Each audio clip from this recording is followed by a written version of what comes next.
Welcome to Recross the Paths. My name is Cade, and my guest today is Nadia. Welcome, Nadia. Hi, thanks for having me. I'm really excited to be on. Nadia has designed a whole swath of cubes of different forms and flavors, but we're going to start with perhaps one of your most popular, familiar to people, the Elysian Cube. Would you mind giving us an overview of that project? Yeah, absolutely. So the Elysian Cube is a peasant cube. I call it Peasant Plus because I did make an exception. Whereas peasant cubes traditionally are only commons and uncommons, I made that exception for lands because I think having good lands makes for good magic, makes for fewer non-games of magic, and gives the players a lot more agency to play across the different colors and weave their own path through the different archetypes that I've seeded into the cube. It's named after Elysian Park in Echo Park. There used to be a really awesome comic book shop where I used to play Magic from like 2016 up until they closed in 2021. Alternate Universe was a really special place for me, and it was in Echo Park. So I thought, what better way to name the cube than just the city it was born in? A nice sense of nostalgia there. So, as I'm sure a lot of people know, getting your friends to draft Cube when they're maybe constructed players or play other formats is a little bit of a challenge. And the first iterations of the Cube had a bunch of tap lands, gates, gain lands, the Ravnica Karoo lands, and it was just slow. And when you want to try to get 8 people to draft your cube, you want them to have a really good time. And I kind of took this was the first time that I really understood the importance of taking feedback from your players and following the fun. And I found that there was really no reason that lands ever needed to be rare or uncommon or anything like that. A big part of why they're rare is just the way that booster packs work and the way that sets are designed, right? So if they make them rare, they're going to sell more packs, and if they make them uncommon, people are going to be like, "What is this?" or whatever it is.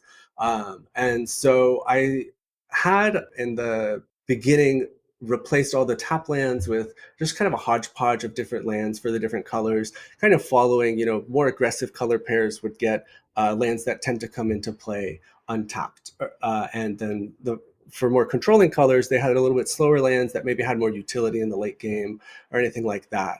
But this was just all these kinds of um, lands that you would just see in all kinds of formats then didn't really make sense, one from the other. So you have Clifftop Retreat and Inspiring Vantage, and they're both in your deck, and it's just so situational.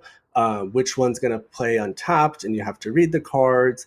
And so eventually, what I ended up doing this year was I did a huge update to all the lands, and I got rid of the different, like, this one comes into play untapped if you have a plains or a swamp, and this one comes in untapped if you have 2 or fewer other lands, because I think it just adds a lot of overhead during the game, and it introduces a lot of places where players might make a mistake in sequencing their lands.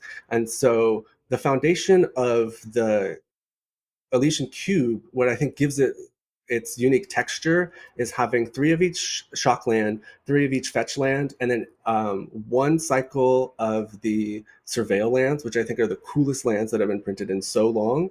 And then additionally, there are 2 flex slots for each color pair that, kind of paying homage to where we came from, do kind of focus on what those colors want to do, right? So red and white, for example, they don't want to flood out, so they get 2 Sunbaked Canyons.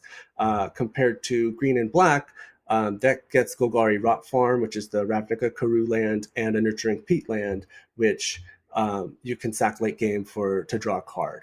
And just kind of giving a little bit of flexibility so that the color pairs have a little bit of definition in their land base, but not so much difference that it's just you have to keep thinking, which lands am I going to play, which ones might I draw, and stumbling on your own mana base that way.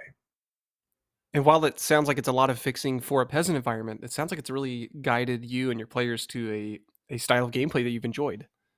I think so. I wouldn't be here if the people I play with didn't enjoy playing that style of Magic. Each color pair gets 9 fixing lands total. But the cube is 540 cards. So there's 90 fixing lands, plus maybe a couple like Ash Barrens and stuff like that, which the 90 fixing lands is 1/6 of 540, which is kind of, I was following what Lucky Paper said. And I kept trying to add more and more lands. And I was like, I don't know what to cut. I don't know how to do this. And eventually went for it. I cut out a whole archetype. There was like a lot of black white life gain, and then that meant that some of the cards in other colors would have like incidental life gain, and that was the archetype with the biggest target on its back. Nobody ever wanted to draft black white life gain. People would make black white tokens, black white sack, all this other stuff, but Well, cutting life game would also make one of our friends at Lucky Paper Radio very happy. yes, yeah. So it just made sense, and I think also because you have to pay life for the fetch lands, and you often pay life for the shock lands. What ends up happening is the game gets closer to an end state, and the more games end, the more games you get to start, and you get to just play more Magic. So why not just speed up the whole thing, right? That's one of those Richard Garfield things, right? That you want your game to end before people want to stop playing it. Yes, yes. I played a game of Hive with my sibling the other day, Great and game. it was a super great game. We didn't have the beetle pieces; we lost them, and so we played one game of Hive for about an hour, and I didn't realize how integral the beetle is. Like that's your attacking piece, right? That's your end game win con, and neither of us had that. So we were just kind of like using the pill bug, tossing our queens around, and it was just going on forever. And my sibling was like, hey, why does this feel so bad? And I'm like, because it's too long, right? We Yeah. stopped having fun before we finished the game. One of the things that you mentioned as we were preparing for this conversation was that you described the Elysian Cube as being in a stable place, which is not something I hear a whole lot. What did it take to get that project to that place? 6 years. I have just, you know, because I've had a chance to iterate on this cube for so long, it's really dialed in. There aren't a lot of duds left in the cube, and there are a lot of my favorite cards. And it's as I spend more and more time with the cube, it just has a lot of this inertia where I know how things are interacting with each other. I know what's fun. I know what's working. I know what's, what to keep an eye on. But I don't really have the bandwidth anymore to look at all of the sets that are coming out and updating my peasant cube with like all these cool, they are cool commons and uncommons that are coming out. Over the weekend someone played this OTJ card, and it was sick. It was like cheaper because they had a bunch of creatures in the graveyard, and I had to discard a card, and they drew a card, and I was like, what is this? And then my friend Emma, who also has a peasant cube, she's like, oh, Nadia doesn't read the new cards, so she doesn't know any of the good peasant cards anymore. um, and I also think about, if I want to maintain my favorite cards of all time, as the game progresses, as more cards come out, complexity creep and power creep are going to start taking over. Something like Phyrexian Rager, which I love as a card, just a staple design for me, eventually would get booted out, right? I think there's already Yeah. cards that are strictly better than Phyrexian Rager, but I don't have an emotional attachment to that card. And so I really like leaving it in this place where it becomes this museum of all of the cards I love, where it becomes an archive of all of the draft formats that I've really enjoyed, and I just get to kind of keep them intact together without having to worry about, oh, what if I don't get to play Flametongue Kavu anymore, or whatever it is. Yeah. Not having to keep up with the Joneses does mean that you get to keep celebrating the things you enjoy. Yes, and I do get to keep up with the Joneses a little bit because now I just work on other cubes, right? Like Right. Exactly. I'm not thinking about updating my peasant cube anymore. I got a Grixis cube I want to work on. I got an Absent cube I want to work on. I've got this other stuff, and the less I think about, my adult baby, my adult child, the less I have to think about that, and the more time I get to spend thinking about how to dial in the other cubes that I have. Yeah, and I think that's a great segue. What design principles from Elysian do you intend to carry over to your other projects? I really love duplicating cards a lot.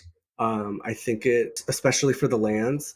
really lowers the complexity of the whole format, where you don't have to weigh, again, the really tiny differences between these lands and think about which one's going to be better versus, X or Y card. And I've also learned a lot about Magic over time, and I've kind of understood the roles of the different staple cards and what kinds of things you want to make sure to have available for the different kinds of decks.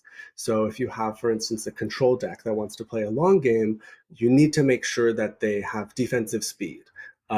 Probably Disfigure is one of my favorite cube cards because it's like the epitome of defensive speed, and it handles so much stuff. And making sure as I move on to other projects to have those different kinds of answers, threats, etc., seeded into it, so that there's enough of a distribution of these effects, so drafters get all the things they need to make sure their deck is complete. Another place I like to break singleton. For example, in my Grixis cube, the Citadel of Madness, I have multiple copies of Consider. I have multiple copies of Inquisition of Kozilek, and all of the one drops in red are show up as two ofs. And the reason is, you get to really reinforce different themes. My Grixis cube could very much have, instead of four considers, it could have a ponder, a preordain, a serum visions, an opt, whatever. But those cards themselves don't really tell the story of what I want to happen in that cube, right? That cube is all about like casting spells with madness, the graveyard, manipulating your library, stuff like that. So Ponder doesn't really do that with the same flavor that Consider does.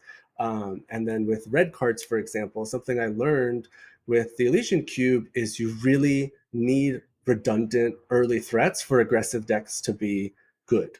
And what's more redundant than just having two copies of Monastery Swift Spear, two copies of Reinforced Ronin, and that kind of stuff, so that it's just like, yeah, this is what you want, right?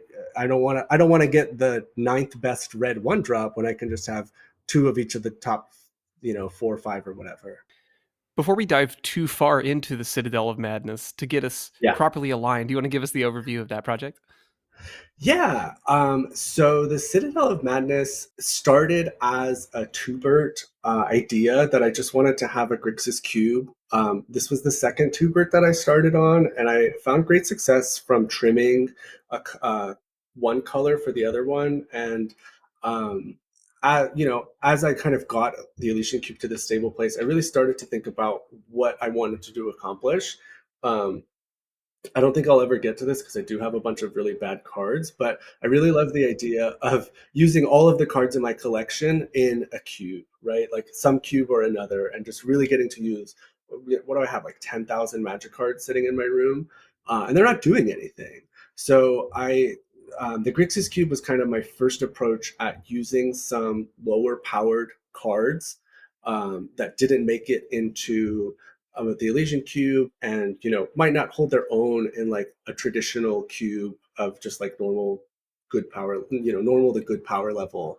Um, and I wanted to find a home for all these cards, and I was like, okay, I'll just make a tuber. That was really hard because I love so many of these cards that I made a Tubert, and then it got really big, and I was just like, I can't get this down to 180 cards. I had so many cards that I even made a B-sides by Grixis Cube. So there's in way nastier, older sleeves, a smaller, even lower powered version of my Grixis Cube. But truthfully, there were just cards that were sitting in my binder that I really wanted to use, and I got really excited. I traded for a Force of Will, which was like kind of one of these cards that I always idolized and always wanted to own a copy of. And this was right before California Cube Chance, and I got the Force of Will, and I posted on the Discord. I was like, hey, temperature check. If I put this card that's technically an uncommon in my uncommons cube, what do you all think? And everyone said no. In 2 minutes got 7 no's. Oh And man. I learned also again there a lot about like what people expect when you say this cube is fair magic, and what things people find fun. So I wanted to effectively just make a place where I could play with the Force Input I just traded for. I have a Bitter Blossom. I want to play that. Bitter Blossom ended up being too good, so now it's in the Abzan cube. But just finding a place for all these cubes, and I started taking apart all my commander decks. I had an Asmo deck, and I was like, great, here's 100 cards that are just going straight into Grixis. And it's been a lot of fun. It's another opportunity for me to say you're referencing Asmarina Markadist and Akuldakar here. Thank you. Yes. Good. Okay. Well, you've noted, I think very adeptly that this is an opportunity to use a lot of your favorite cards. I hear a lot of people talk about, well, Cube is just a place to do that. But it sounds like you've really taken that to heart and used that as a core building block of how you put these together. Yeah, 100%. Like, a lot of the times I describe playing my peasant cube as let's play commander, but here's 540 of my favorite cards, and this is my commander deck, and we're both going to play with it. It's such a great outlet for creative expression, and just to be able to say, like, yeah, right, this is the history of all the cards that I love. This is my little memento, my souvenir of the 15, I don't know how many years I've been playing Magic anymore.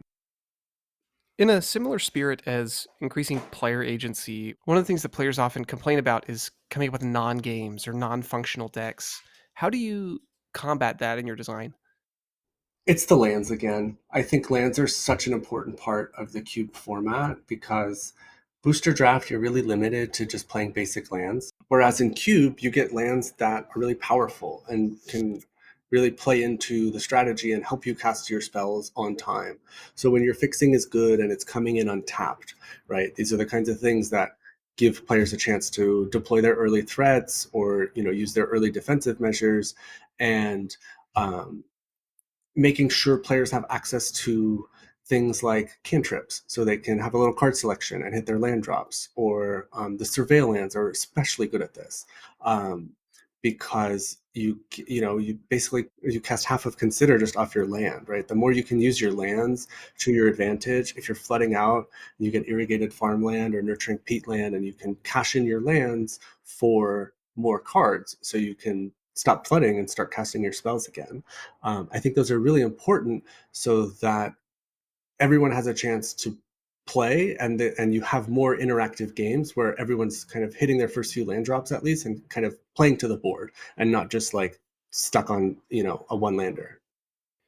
It sounds like that's a combination of not just smoothing mechanics like you referenced cycling or surveil, but sounds like also maybe lowering the mana curve in a way. Oh, absolutely. I the first place I look at when I want to cut cards is just the top of the curve. It hurts because those are often the splashier cards, and those are sometimes the things you want to play more of. But it just helps so much to just have a lot of really potent ones, twos, and threes, and and then and to end the game, you only need a couple five drops, a couple six drops, if that, to close out the games. I really try to condense the decision tree for the first few turns so that if you built your deck in such a way to maximize, right, the cycling lands, the fetch lands, and all that, you're able to keep some sketchier one or two landers because you have something with land cycling, or you can keep maybe you keep a five lander because you have a couple cycling lands and you'll draw Dimir Aqueduct later, and I really love the line of text return a land you control to its owner's hand. Hmm. So, Hmm. you can play your Dimir Aqueduct, pick up your Barrenmoor, and then cycle it on the next turn. Or even if you don't need that mana, the Barrenmoor taps for the black, you return it, and you just cycle it off its own mana. Well, see, now I want to do that. It's really good. It's one of the coolest. It just feels so cool, right? And then like even something like Mystic Sanctuary, or you know, just any kind of land with an ETB effect, all of a sudden you can start rebuying it, right? Your surveil lands, you do it again. All of that stuff. I think returning lands to your hand gives you, when your lands do more and more stuff, returning to them to your hand, actually, sometimes you're drawing more than just a card because you get to Mystic Sanctuary again or whatever it is. Do you think seeking out these ways to smooth out a game is easier or more challenging in a peasant environment like Elysian? Maybe it's a little more challenging just because, especially when you think about lands, um, The utility lands will sometimes be rares. You do have a more limited card pool, so by that nature, I think it's going to be a little bit more challenging. Once upon a time, the Elysian Cube had creature lands in it, so Raging Ravine, the other ones in that cycle, not all of them. That's about how those are about Yeah, how those are evaluated normally. yeah. I got eventually. I kind of decided I don't think that these are in line with the peasant complexity. You do still have Treetop Village and D2 Encampment, so there are creature lands, but at least those were printed at uncommon. But putting spells on the lands like Memorial to Genius, I got to play a dominant like original Dominaria draft the other day, and I Memorial to Genius was my second pick. I was like, I love this card so Mm. much because it's a land that's a spell, right? The more lands from your card pool you're able to play in your deck, the better your deck is overall. Because if you're replacing a basic land that doesn't really do much, the more you can replace, right? I'm playing 30 cards out of my draft pool, and somebody else is playing 23, maybe 24, because they got one fixing land. And I think I'm gonna have more chances at having a good long game because I'm able to use more of my picks. I'm able to use my lands as not just sources of mana, but in the late game, sources of card advantage or card selection. Beyond Elysian, several of these other projects are small form, like the Citadel of Madness or Abzanistan, either tubert, color restricted in some way, or something like that. What draws you to a compact environment like that? Something that resonates with me a lot is I think Mark Rosewater talks about like limitations breeding creativity. And I think just kind of saying like, okay, where can I limit myself, and what do those new boundaries look like for a game of Magic? There's a secondary reason, which is my cube group really excitedly is kind of at 8 players now consistently, but now we're starting to get to like 9. Sometimes, we make it to 10 soon, and that kind of leaves two You just people don't want to who, get to 11. yeah, yeah. But even if we do, right, I think having cubes with fewer colors allow for drafts with fewer players. Yeah. Um, so when you have 4 players fighting over 3 colors, I actually made this connection the other day. It kind of feels like mahjong, where you have 4 people drafting and there's 3 suits to draft. So that inherently is going to keep up the tension compared to if you have 4 people drafting 5 colors. And we've done that. Some person just runs away with a mono white or mono red deck, and it just kind of always happens. And there's a bunch of cards that get left on the table. So by narrowing the window of colors you can play from, that tension stays in the draft. So one of the things you mentioned as being important to you was about increasing player agency. As you're building in these small spaces where players are likely to bump into each other, or there be a little bit of friction in a draft, say, how do you give them space to show off that agency? Yeah, good question. For one thing, I think bumping into each other during the draft is really good. I think finding ways to maintain tension in the draft means that players feel this pressure while they're picking their cards to pick the right one, right? And it's not they're off the rails, and they're not just getting fed. Here's the black white life gain deck. This card says gain life. I'm taking that, and they get to think. What is my approach to this draft? So I'm showing up and I'm saying, here's 440 of my favorite cards, and someone's going to finish and say, these are the 40 that I picked, and that's what I want to do with it. And another way that I do that is narrow down the themes of the cube and make it about just a few things compared to oftentimes, especially people who kind of might be making their first cube, they'll say each color pair does this one thing, and it doesn't give the drafters a lot of room to diverge and play around in the space, right? The cube designers are always going to try to cross pollinate, so different cards do different things.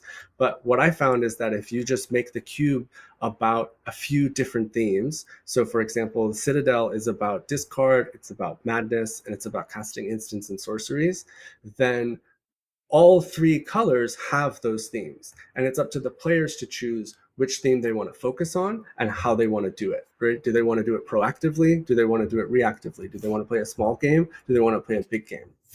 And I think the last key to the secret sauce of giving players agency is make the fixing good. Make the fixing as good as you can, because that kind of breaks down the barriers of what you can do in a cube. So one draft that I had that I was really proud of in my peasant cube was a Esper tokens deck that was splashing for heroic reinforcements and like the back half of Valiant.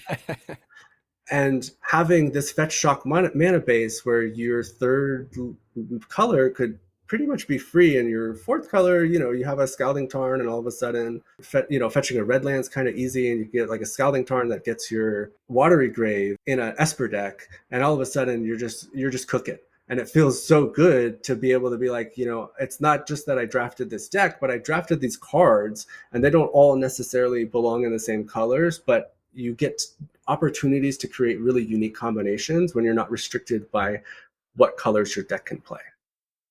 Do you think there's a concern about the possibility of 5 color, or I guess in this case, 3 color good stuff being an optimal line? Or is that even a problem to try and solve? I don't think it's a problem with like a capital P. I think it's really easily solved by making aggressive, proactive decks good. And part of that is, for instance, having really redundant red one drops, right? Or having a mana base that hurts you because it's a fetch shock mana base, or you have a lot of pain lands, and kind of denying the deck that wants to go long a chance to stabilize because they're actually starting the game, a virtual 17 or a virtual 15 health. So in a similar vein, you noted breaking singleton for a lot of things in other projects and in this project here. Is that a sensibility you started with, or is that something that you built into over time with Citadel of Madness? I think I built into it over time.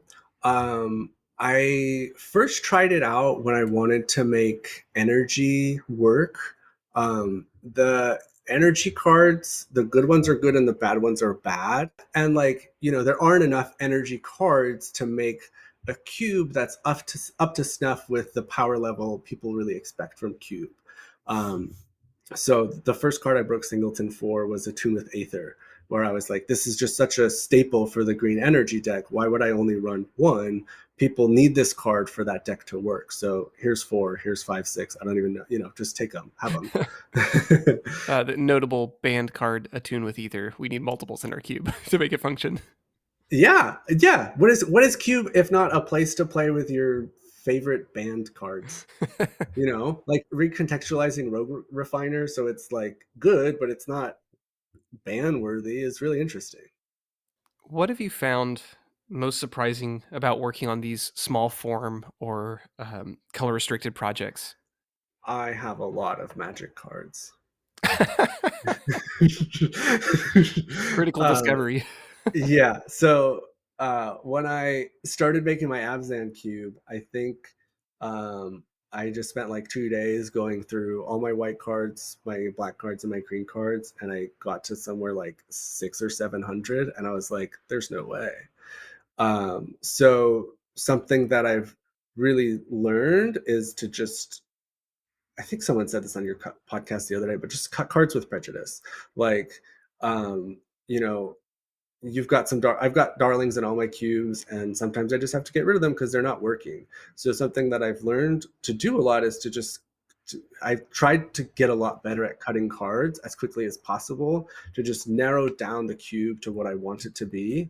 And then if I need to, I can just put the cut cards back, or I can, wait a month, wait for inspiration to hit, and then all of a sudden I'm making another cube and I get to use, um, you know, Endless Horizons, which is like 3 and a white enchantment from Eventide, exile all the planes from your library, and at the beginning of your upkeep, put a planes you exiled into your hand. I'm like waiting for a place to use that cube, and then I finally found one, and it was worth it. And it fits so much more than if I put that in, like if I had a traditional cube in it, where it's like, yeah, this is a cool card, but who wants this and why? Well, I think you hit the nail on the head with the kind of the follow up of cutting a card from a list doesn't mean you're putting it in the incinerator, right? Like it goes back into your collection, and then you have opportunities when they arise to do something with it later. Yeah, it's you're not getting rid of it permanently. There's a lot of cards I'll cut and just put in my little sideboard box, knowing I'll probably put them back.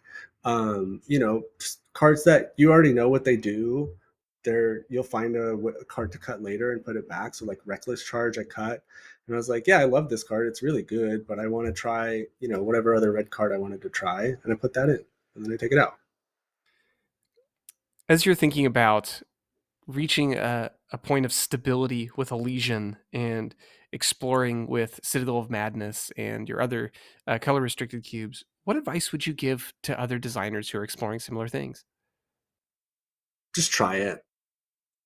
Just do your best, do it with the cards that you already have, and see what works. And then like don't worry about getting it perfect on the first time. It's certainly not going to be. And sometimes you're going to have a bad idea, and seven of your friends will tell you immediately that it was a bad idea. Your um, well-meaning friends. yeah, yeah.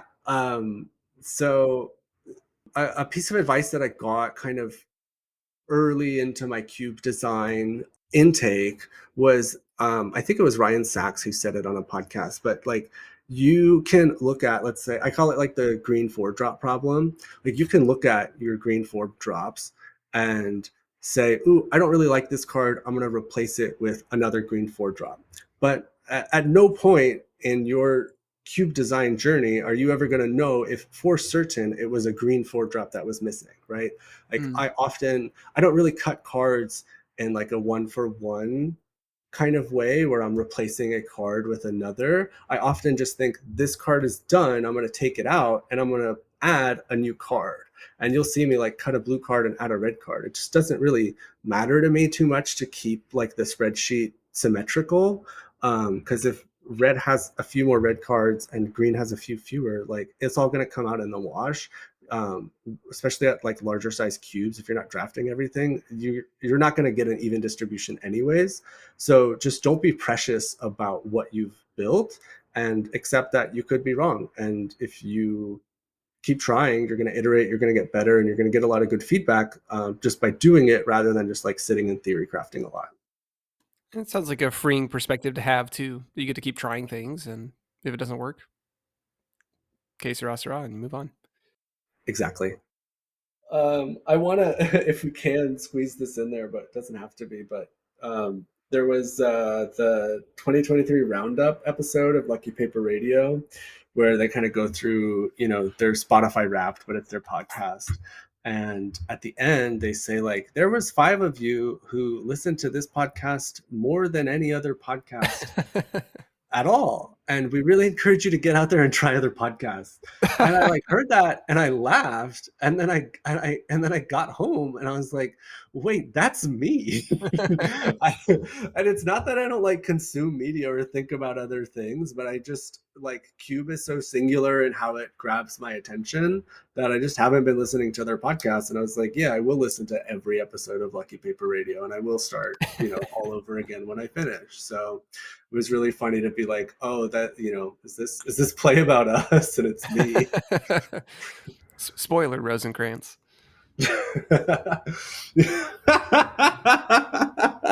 Um, That's good. uh, Deep cuts. well, Nadia, as we are trending toward the end of our chat here, if you could have any card printed as a promo, what card would it be, and who would you have do the illustration? So, Kate, I have to say, I love this question so much. I think you reached out to me about a month ago asking if I'd be on the pod. And I was like, sure, I'll check it out and see how I feel. And you asked the guest that, and I was like, oh, that's a good question. And then I realized you ask all the guests that, and it's a segment on your show. So for 1 month, I've been tossing this over in my head, what card I would pick and what artist I would pick. The artist was a lot easier to decide on. I've been rereading the Saga graphic epic series, and I think Fiona Staples does such a fantastic job with just bringing like science and fantasy, or science fiction and fantasy, to life. um, A combination of really sharp line work and shading. This is really neat. yeah, just really imaginative, really sexy when she needs to be, really gross when she needs to be. And I think she does a really fantastic job of bringing the whole um, universe to life and really just kind of opening up the possibilities of like all of these different characters. The card that I would choose is Beckon Apparition, which is a black white hybrid card. I love this card, and I think this card is so cool. I especially love the Beacon or the Gate Crash art. But what it says is exile target card from a graveyard, create a 1/1 white and black spirit creature token with flying. And I think this is a really cool example of lenticular design where you kind of look at it and you read it and you're like, sure, instant speed, 1/1 flyer. But then it kind of has the opportunity to do a lot more. And I think it's one of those cards, especially being hybrid, that really highlights player agency, right? You don't have to be white and black to play it. It goes in either deck. And you can think about a proactive deck might just want to cast this on like the first few turns of the game and say, here's a 1/1 flyer that you have to deal with. Whereas maybe a black deck that wants to play a long game can hold it for a long time until there is a worthy target. Or, you know, surprise blocker, surprise attacker at your opponent's end step, and you untap, and you have one more damage that they didn't think about. So that's my answer. I love this card, and I think if I are you familiar with Saga at all? I am not. Okay, please get into it. You're gonna love it. There is a character in Saga. Her name is Isabel. She's a pink ghost, and she is the babysitter of the child that is kind of the center of the story. And she's also able to kind of change shape and kind of become really scary when she needs to be. So I think it would be really cool to just have Isabel kind of on the card, especially because like black and white, like black cards have a lot of purple magic on them, but black and white sometimes gets like pink magic. So I think it kind of fits really nicely with what a magic card could look like too. It's really cool learning new things every day. Yeah.